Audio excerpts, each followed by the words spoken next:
Hello, ladies and gentlemen. This is the ninth podcast on the new religion, the new preaching and teaching of Guru Rasa. Last one was on why I believe the Holy Virgin is equal to Jesus, and this is on what's wrong with the Catholic Church. This is number 9. So let us proceed. There's a favorite show that I have had in the past. I study religious and spiritual matters a lot, and I study other things as well, but I do put my interest into religious, spiritual podcasts and shows. And there's this one particular Catholic show. There are 3 Catholic guys. I don't remember their name. 2 of them are laymen. They're married. One of them is an ordained priest. All 3 of them are very nice-looking young men. There's one on the left. They're at a round table, and they've got all these statues of bobbing heads, which I find quite amusing. They've got like popes with heads that are bobbing up and down, and saints, statues of saints bobbing up and down, and then there's the guy in the middle of the round table, and then there's the ordained priest on the right. All 3 of these men are very intelligent, very well educated in the Catholic religion. I don't know what these other non-ordained guys were doing. Maybe they went to seminary, maybe they became priests, maybe they quit the seminary, maybe they were priests and they quit.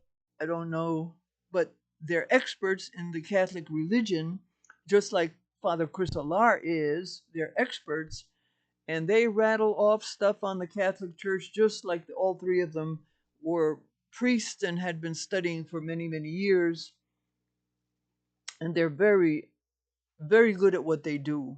Very good. They're like apologists. By apologists, I don't mean they keep saying, I'm sorry, I'm sorry, I'm sorry. That's not the kind of apologist. I mean an apologist by way of explainers. They are explainers of the Catholic Church, and they are 100% committed, 100% committed to the Catholic Church. They don't see any deviation. Uh, I'm fairly sure that they believe the Catholic Church is the one and only way to salvation. I don't even know not sure if what they think about the Protestant churches, but they know their stuff. But then they came to one show where I saw that they were out of their depth. And the show is called What is Wrong with the Catholic Church? Why is the Catholic Church declining? I don't remember the exact title, but the subject is, why is the Catholic Church declining? They are losing members. And they gave every answer you could imagine except the truth. They talked about, the failure of people. The interest in God and religion and spirituality is declining. No, it isn't. No, it isn't. It is there as much as ever. Who told you that spirituality is declining?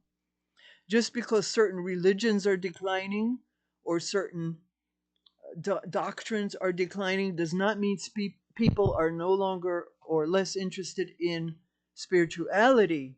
Their spirituality is changing.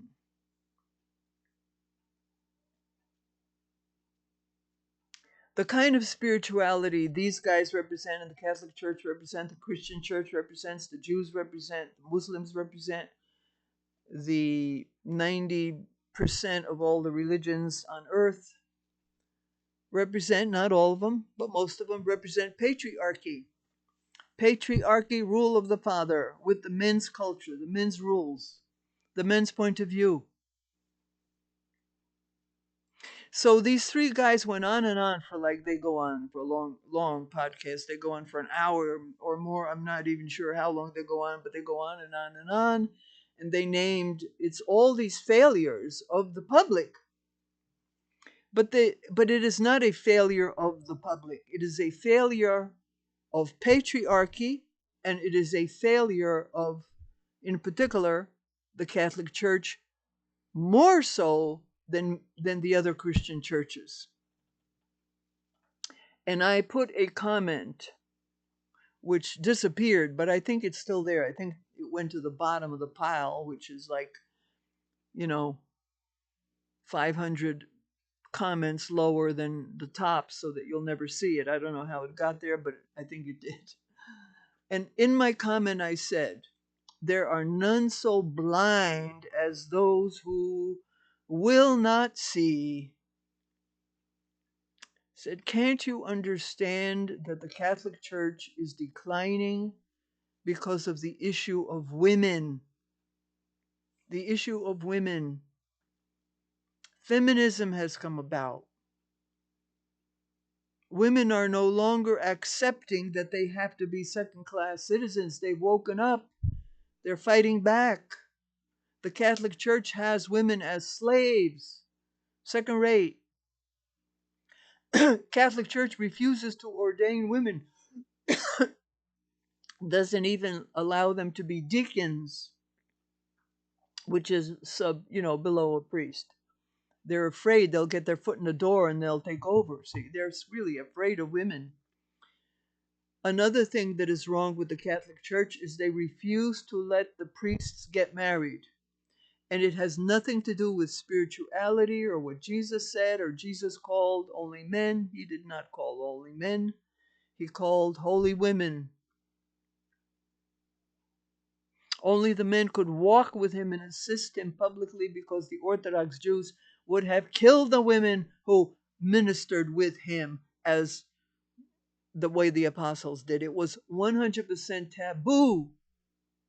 It was not permitted. Nobody would have put up with it. The public would not have put up with it. Not just the Pharisees, but the public would not have accepted it. He could not walk with the women in ministry. He did walk with them in his regular everyday life. He did walk with women. His mother, Mary Cleophas, her sister, Mary Magdalene, Joanna Chusa, all the holy women, he walked with them, which wasn't allowed in Orthodox.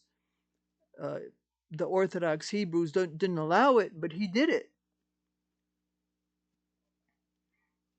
I spoke to an Orthodox as an adult, a guy named Sam, who was trying to court me, trying to get me to marry him. He was a Hasidic Jew in Brooklyn. I was in Williamsburg. He was in a neighborhood nearby, so we often saw Hasidic Jews.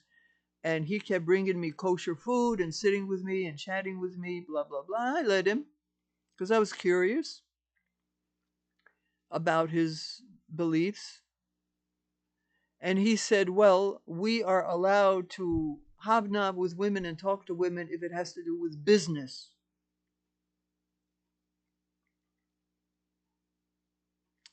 So I think it was the same. I think the Hasidics are Orthodox in that sense, the same as in Jesus' day it was.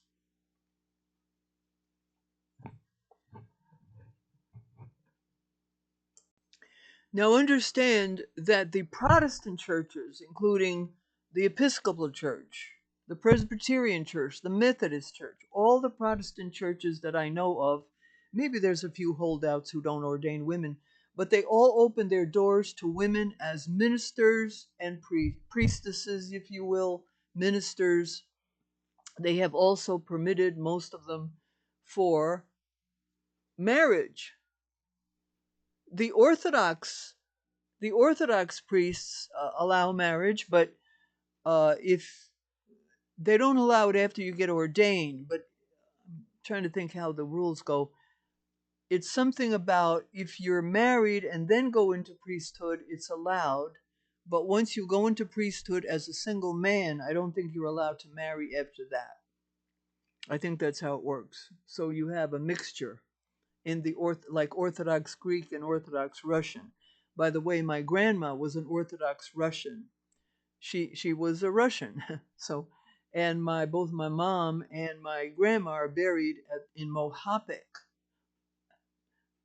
or Mahopek. Yeah, that's how you pronounce it. Mahopek, New York, in the cemetery. They're buried next to each other in a Russian Orthodox church. So I'm slightly familiar with the Russian Orthodox. I went there a few times. Grandma used to go there occasionally. They had to take her. She never drove. So when they had time, they took her uh, to her, and she always came back with holy bread. They had confession. I know they had confession because I tried to go to confession, and the priest knew I wasn't an Orthodox, and he wouldn't hear my confession, and he didn't let me receive Holy Communion. But they also have, because I went up to try to receive Holy Communion, he wouldn't give it to me. But they also have sacred bread. It's just bread, but it's sacred. It's blessed by the priest. So she used to bring the bread home a lot and share it with us. And I was very pleased about her and her religion and everything. I just loved it. I love the culture. I love the Russian music. The Russian religious music is just breathtaking. All right, so where was I? So the Protestants have opened up their doors to women. I'm not saying women are equal in the Protestant ministry, but at least the Protestants have seen the writing on the wall and that it is necessary. Who cares what St. Paul says? So they've disregarded St. Paul. But the Catholic Church is so stubborn, so antiquated, so rigid that they will not even discuss the issue of women priests. They will not even, as far as I know, they will not even discuss the issue. And these three guys, these apologetic guys for the Catholic Church, don't even see it. They've missed the boat. People are not failing in their desire for God. They are searching other answers besides the antiquated Catholic Church. And I don't mean antiquated as far as the saints or Jesus or Holy Mary, although they keep saying, putting her down next to Jesus. They put her down, put him up way above her. He's God. She's just an ordinary human. So that part I don't like. But still, they do have a very strong devotion and attention to Holy Mary. And people lap it up because they need a mother God. They need a female icon. They need an icon of a mother, which the Protestants lack. There's something wrong with the Catholics and there's something wrong with the Protestants. Neither one is up to par.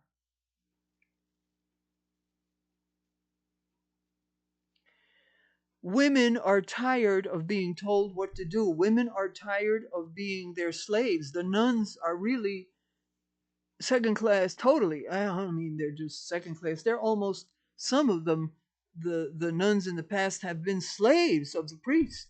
They did all the dirty work. They did all the laundry. They laundered all of the priest's clothing. They produced the Holy Communion. They clean the churches, and including volunteers as well. And who are the volunteers? Men? They're always women. Men seek status, glory, and money.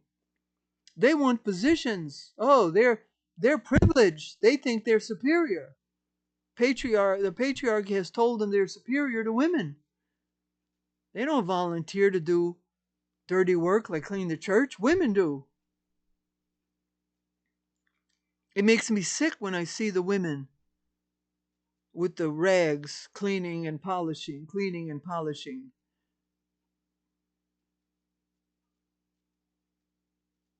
And they clean the rooms. Women clean the rooms of the priests. No men clean the rooms. They don't clean their own room. Women. I visited priests. I know priests.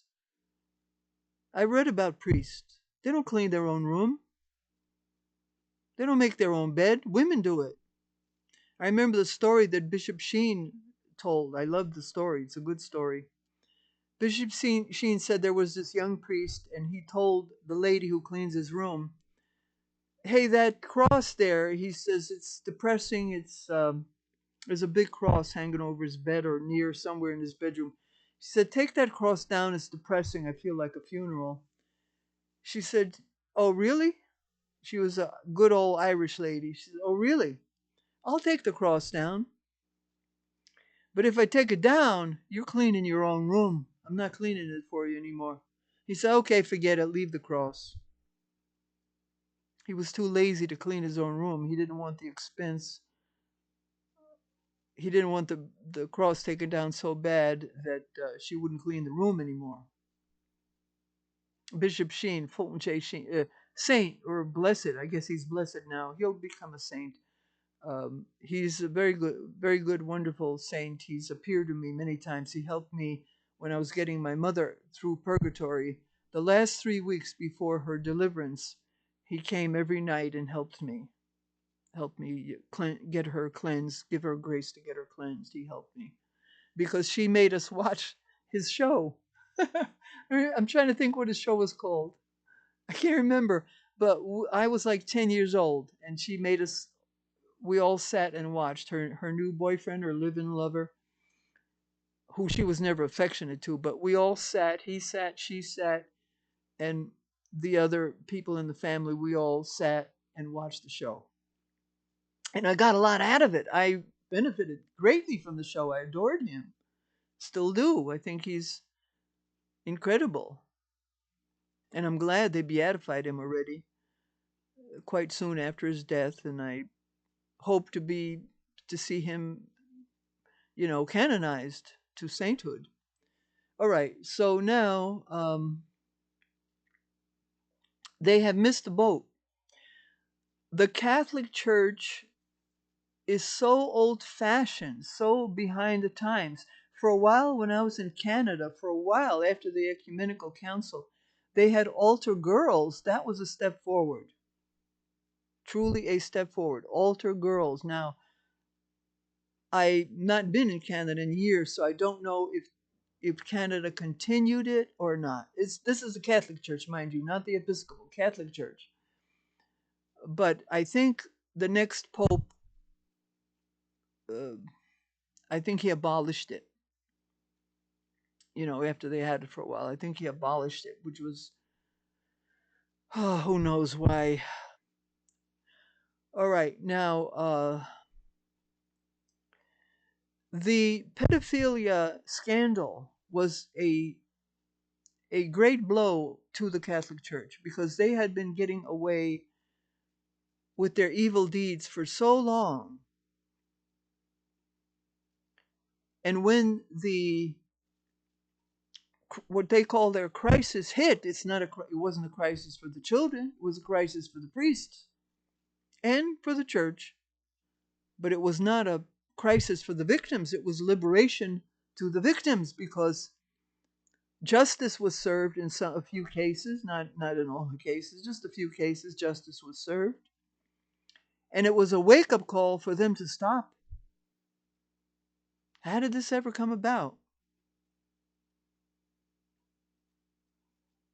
How did this ever come? Someday I'll tell the story because I know the answer. I'll just give you the quick, very snippet answer. It was because of my prayers. It was because of my preaching on the street for 3.5 months and preaching in a loud voice to God for an hour a day against victims. 3.5 months of solid effort. So frightening to preach on the street in the beginning that my knees shook, literally rattled. My knees rattled. That's how frightening it is to preach on the street to a random audience. And so many things go wrong. So many things. There's so many attacks. So much derision. So much criticism. So many annoying people grabbing my mic. I had a microphone, a loudspeaker. So many crazy boys chased me down the street and grabbed my mic and screamed into it. Twice, police stopped me because people had complained that I was invading their privacy because they didn't want to hear preaching. One of them was a crack house. You know what crack is? Crack cocaine. One was a crack house. I was told by someone. Oh, I said, they complained. They called the police. The police stopped me. They said I was invading their privacy by preaching with a loudspeaker. up and down the street, and the young man who came up to me said, "Oh yeah, that's a crack house." So the crack dealer called the police, and the police said, "What are you doing?" I said, "I'm trying to save souls." And he laughed, and he just left. He didn't bother me. And another time, police stopped me because I was walking in front of the high school, and I had all these papers about God and religion, and I handed it out a few, and this kid grabbed my whole pile and threw it to the ground. I'm a crazy boy. And said, there's your religion. There you go with your, this is what I think of your religion. And I had to bend down and pick up all the papers. And the police saw it, and they came over and said, "What are you doing?" I said, "I'm just preaching." He says, "Well, you have to do it elsewhere. You can't do it here in front of the high school." Because they're always watching the high school for drug dealers. That was stressful. And then I had another store owner that I used to walk by. He used to glare at me like he hated my guts. Just glare at me. So from then on in, I would look at him and say, "Hi, how are you?" And he stopped glaring. But he had some kind of a, what do they call that? Bone to chew with me. He was mad at me for preaching out loud, and maybe I don't know what his. I didn't ask him what his problem was. And then I spoke to many people, and I learned something. I learned that 1 out of 20 people that I spoke to were, and they were all men, told me that they worship darkness. They didn't say the devil. Nobody said the devil, I worship the devil, but they said I worship darkness. And there was one guy, he was with his wife. She didn't say anything, not a word. He was looked like a Latin. Looked like a Mexican because he was short and his wife was short. So Mexicans are short. And I just heard him, and I don't remember what else he said. But many people told me I worship men, told me I worship darkness. So I said, okay, forget it. And I don't think I continued speaking with them because I knew I couldn't convert them and they couldn't convert me. But, I learned something. See, only a small percentage of people go to church. And if you want to save souls, you go out in the street. Where do you think Jesus preached? Yes, he preached in a synagogue, but he preached on the street. And when I say synagogue, it must have been. It wasn't just there. It was everywhere. Everywhere he went, he preached. Everywhere. Look at all the 5,000 he fed one time. There were 5,000 people listening. 5,000 men, and then there were the women and children. So there must have been, who knows, 15,000 people he preached to one time and fed them. And then there was another time where there were 7,000. He fed them all, and that's 7,000 men, I guess. So there were another 7,000 women, maybe, and who knows how many children. So that's maybe 20,000 people he preached to. He preached wherever he went, everywhere and anywhere. And he supped with publicans, with people of the streets, with tax collectors, people that were hated, marginalized, despised. And the Pharisees called him up on it and said, "Why do you associate with these people? They're sinners." And he says, "Well, it's not the healthy people that need me. It's the sinners, isn't it? I came to save sinners." Well, the first people that needed to be saved were the Pharisees, the Sadducees, the Herodians, and all the phony hypocrites, weren't they? That's who needed to be saved more than anybody. But you can't save them because they were self-righteous and they had shut themselves off to God. And they crucified Jesus. And today they're the same way. The holier than thou, self-righteous hypocrites crucify those who are sincere, those who are innocent, those who love God, but they're not of the culture that they believe in, which is like the born-again culture or the this culture or that culture, whatever culture they're in. If you're not in their culture, they condemn you. The fundamentalists will condemn you by the letter of the law. The fundamentalists, you know that they say that vegetarians are not right with God because Jesus said, wherever you go, eat whatever is put before you. So vegetarians are wrong. Now, How stupid can you be? You can't get any dumber than that. And fundamentalists and anybody who takes the word literally in every case and doesn't know how to apply the word, because sometimes the word is not to be taken literally, it's to be applied to individual cases. So for the apostles who Jesus sent out and the followers, he sent out more than just the 12 guys, he sent out others. If he said to them, eat whatever is put before you, that does mean forever, that every human being on earth has to eat whatever is before them and that they have to eat everything and anything, red meat, fish, vegetables, vegan, vegetarian is no good because it's not anything and everything. You got to eat anything and everything. You see how stupid it is? Then there's other fundamentalists who think that dancing is a sin. Then there's, I think they're Baptist, and there's others who think that wearing jewelry is a sin. I've seen it on YouTube, on the videos of who goes to hell and all that, and people commenting, oh, all these people who wear jewelry, they're going to hell. You ever hear of anything so stupid? Incredible. That's the letter of the law. Okay, back to what's wrong with the Catholic Church. They're ancient. Wait. I didn't get done with about how the crisis happened. All right, so I was preaching for 2.5 months in the winter, January, February, in beginning of March, I guess. I have a calendar somewhere I can look it up, but I'm not looking things up right now. I'm just preaching extemporaneously. I got done. I couldn't take it anymore. I said, one day I got into my car. I put on, and I always dressed up nicely, but I always wear a thick coat. And I wore makeup. You know, I fixed myself up to look good. And so one day I did all that and I got in my car and I said, Jesus, I can't do it. I'm done. I can't take it anymore. It was the stress factor. The stress factor was horrible. I said, but I'm very sorry, but what I'm going to do for the next month is I'm going to pray in a loud voice, either in my cellar or my attic or somewhere in my wilderness, in my woods. I will call out to you in a loud voice that you would save the victims of crime, the victims of abuse, the victims of the sinners, the victims of the criminals.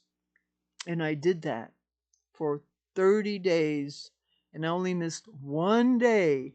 I remember because I was too exhausted, because I spoke on the phone to a friend of mine, and do you know, I didn't have the psychic energy to put in that 1 hour of preaching in a loud voice that one day. And I think I stayed an extra day after that, because it was the month. It was a month. So I stayed an extra day to make up for that one day I missed. All right, time went by. I don't remember how long. It was either 6 months or a year. And the crisis broke out, and it started in Baltimore, Maryland. I remember that quite clearly. It had never happened before, and it was like a deck of cards. One case opened up, and then another, and another, and another, and the house of cards of the Catholic Church came falling down. And I said, God, what happened? Well, maybe it's not quite 2,000 years. It's about 1,700 years that the Catholic Church has been legal and has been accepted since Constantine. And that was in 312 or 13 that he decreed it to be legal. And then the others, something else was illegal. Then he made the Christian Church legal, but something else he passed that was wrong. I forget what he passed.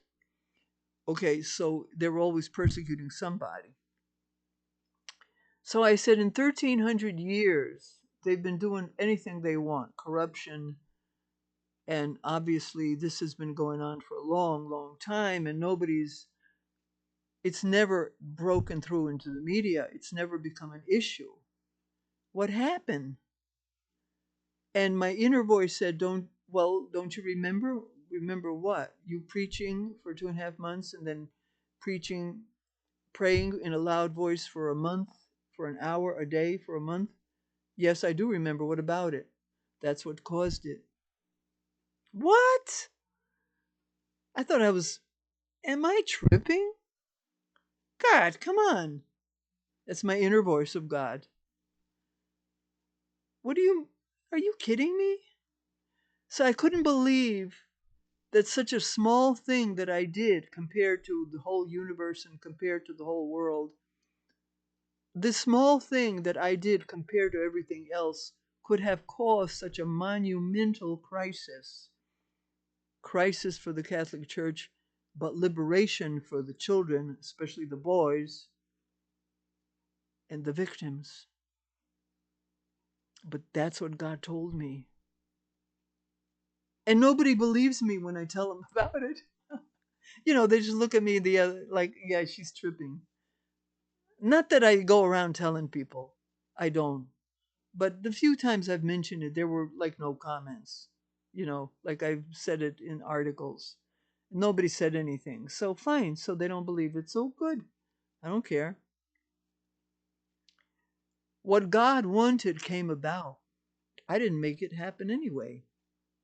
I just did what a human being does. God is the power. I'm not the power. Yes, God gives me grace, but God is the grace. I'm not the grace. I'm just an ordinary person. So God did it, and I thank God. Thank God for saving all those children. I'm sure there's still some victims. There's no doubt in my mind that there's still some victims. They didn't all get convicted, all the guys.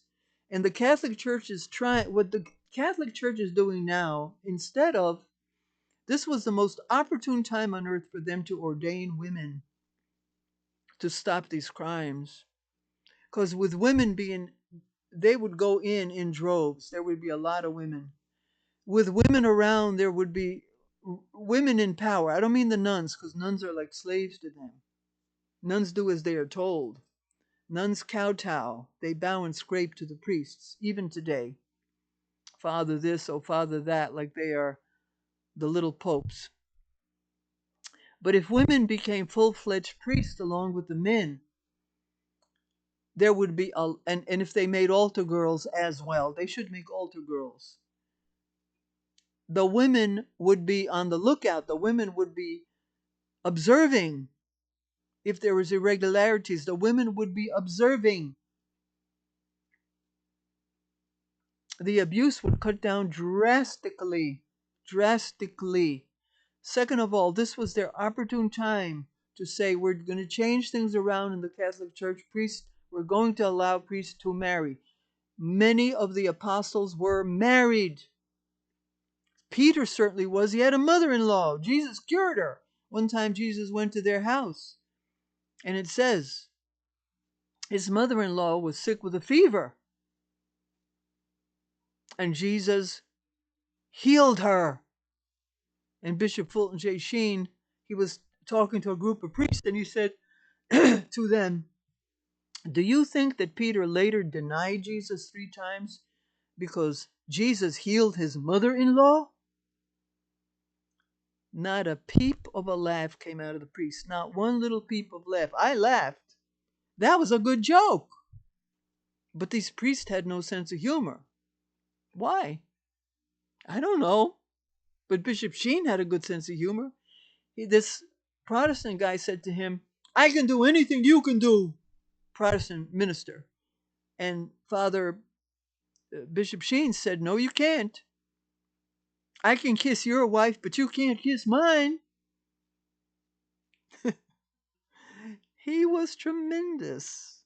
He was a real human being, not uptight, not all, gussied up like, oh, I'm the hoi polloi. He wasn't overly serious. He didn't take himself overly serious. One time he said he was sitting in a restaurant with a few priests, and he had on his garb, his fancy garb, and a waitress came over. He says she was 30, flirty, and the waitress said, and looked at him and said, what do you want, Cock Robin? Because he was dressed up, like really fancy, like a rooster. And he told that story on on one of his audio tapes. Yeah, he used to give a lot of lectures. He had audio tapes. I had a lot of his audio tapes that a religious lady sent me. I didn't buy any. She sent them to me, and I used to make copies and send them to other people. So he had a good sense of humor. Well, the Catholic Church, this would be an ideal, perfect time, the crisis, to change, to make changes. But what do they do instead of making the righteous changes by ordaining women, having altar girls, and letting priests get married? What do they do instead? Instead, they recruit now third world countries for priests. So you have a tremendous influx of priests from India. Priests from India. I met one of them I was friends with. He was the priest at a hospital where I was having some work done on, had my something done, a slight, very slight operation. I always have a good time at this hospital. I tell them, man, I'm telling you, it's like a 5-star restaurant. I lay here, I enjoy life, and you guys feed me. I don't have to get up and do any work, and you bring me 3 meals a day, and they're delicious. I love it. I love their food. I'm not fussy, by the way. I'm not fussy when it comes to food. Never was, never will be. I do have my preferences, of course, but most of what is put in front of me, I eat it. I like it. And by the way, I kept saying the Holy Mass in the church. You know how? They gave me water, they gave me cornflakes. I didn't have, I remember bread, but I had the cornflakes. I don't remember why I didn't have the bread, but I had the cornflakes, and I said the Holy Mass with my water and the cornflakes. Cornflakes is bread, isn't it? Made of corn. It's bread made of, it's got some corn in it. And by the way, I don't use wine in my Holy Mass. I use water because Jesus can change water into wine, can't he? It was his first miracle. Jesus can't be against wine. He can't be against. I used to drink. I quit now for about almost a year. Once in a blue moon, I'll have one shot of whiskey or something. Once in a blue moon, like once every 6 months. But what I'm saying is Jesus could not have been against wine or alcohol because he changed water into wine at his mother's request. He took care of it. He said, they've run out of wine. He goes, kind of like, leave me alone, mother. It's not my time. It's not yet come. And she said to the servants, she said, do whatever he tells you. And he said, okay, fill all those big those water pots held multiple gallons of water, or wine pots, water pots, whatever. They filled them up with water, just like he said. He says, okay, now take it to the head steward. And they took the water, the jug of water to the head steward, and he tasted the wine, which he's supposed to do. And he said, wow, usually at a wedding, they give the best wine first, and they save the worst wine for last because everybody's inebriated, and they don't notice the difference. But you save the best wine for last. So Jesus, he had always impressed me because that exonerates people who drink. And I'm okay with that because I'm one of them. Not an alcoholic. You know, alcoholism is wrong. I don't agree with that. I don't recommend anybody to be an alcoholic or an addict. But social drinking is not a sin. Is alcoholism a sin? Well, it's a bad habit. It's a sin against your body. I don't know if God would punish you for it, but your body will punish you. Your body. See, there's a law of karma. See, God works through the law of karma. She set that into motion. So whatever you do wrong to your body, that's your karma. That's the punishment, you see. So you smoke, you get cancer, you get lung cancer, or you use a microwave every day, you could get cancer wherever the microwave rays are hitting you, whether it be in your back or in your chest or in your brain or in your body, wherever it hits. You're radiated. You are radiated with poison, radiation poison. So friends, don't use radiated food. When I go in a restaurant, I say, did you put did you put this in a microwave? And one waitress says to me, well, we just to heat it. I says, do not give me anything radiated. Do not. If it goes in the microwave oven, I don't want it, please. Either, she says, well, if we put in the oven, it takes so long to heat. I said, that's okay, I'll wait. Whatever you do, do not use the microwave. So she said she would, and it took longer, but it was okay. Now, I didn't check up on him. I didn't go in the kitchen to make sure. I didn't have the guts to do that.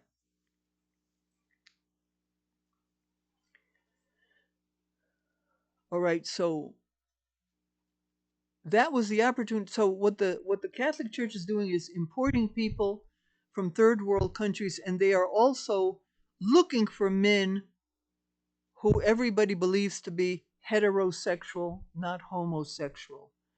So they're doing damage control. So they're getting all these masculine macho men priests to go on these macho men TV shows, where you do um, sports feats, getting them to go on things like that. And Father Chris Alar, they probably encouraged him, or he did it himself. He's always talking about the girlfriend, how he wasn't sure.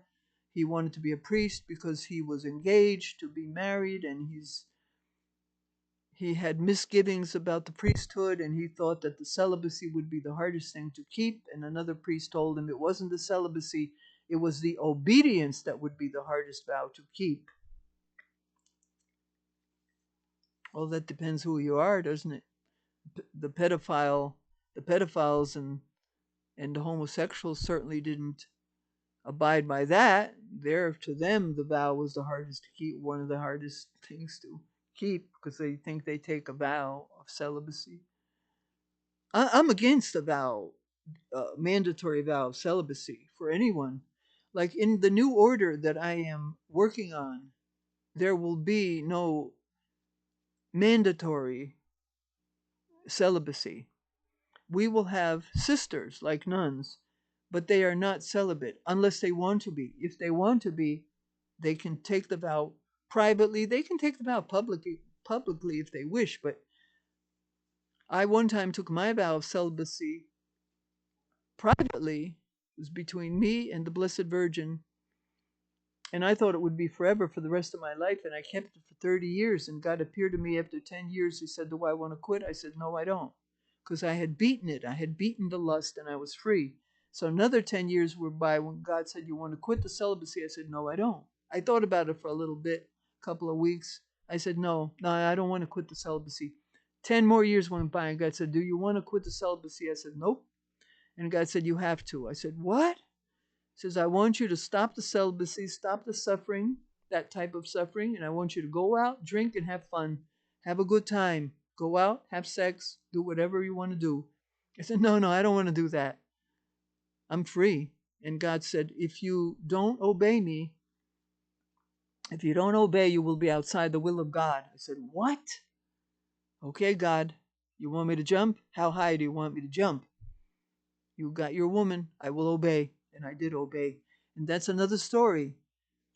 I was 30 years celibate, happy, conquered my lust, never thought about sex anymore, didn't care about sex, didn't want sex. Because once you're celibate for a while, you will beat the lust, and you will not desire sex, and you're free. So when I went back to it, the question is, was I happy? Or was it, this is the other place? Look up the Twilight Zone. This is the other place. Twilight Zone. All right, I have a feeling I've said what I needed to say here, which was what's wrong with the Catholic Church, and I explained it. And my prediction for their future, well, I saw it in dreams. When Pope John Paul II died, the Catholic Church died. In other words, it has no more future. It's going to go, in my opinion, decline, go downhill, because they're too stubborn to ordain women. If and when they ever do ordain women, it'll be too little too late. It'll be too late. They'll be already gone. People have done other things. They seek other paths of spirituality. Women will build their own temples, their churches. If they do ordain women, the Catholic Church will not be the way it used to be. It'll be a new church, completely new and different. So the Catholic Church as we know it will be no more. I don't know if the papacy will continue, if it'll fall apart, because they're going to lose. They're a multi-billion dollar corporation. The corporation will crumble. So I don't know if the Vatican will continue or what they're going to do with it. I don't know. But I don't see a future for the Catholic Church. It will diminish. Women will do other things. And by the time they wake up, oh, the Catholic Church is dying, it'll be too late. Okay, that's my prediction. That's my prediction. Go in peace to love and serve Jesus and Mary. Women, say the Holy Mass. Think about it. The way to say the Holy Mass is in the booklets. If you go to a Catholic church, pick up their booklets, their weekly booklets, and you'll see it there. You can condense it down to 5 minutes if you wish. You can look on my website, Woman, Thou Art God, and it gives exactly how to say the Holy Mass. You can go there on how to build a church in your home, how to say the Holy Mass, how to do everything. How to make holy water, how to baptize, how to do exorcism. Everything is there. How to build a church in your home. It'll benefit you greatly. All right? We'll see you next time. This is number 9 of my new podcast. Go with God, go in peace to love and serve Jesus and Mary. Amen.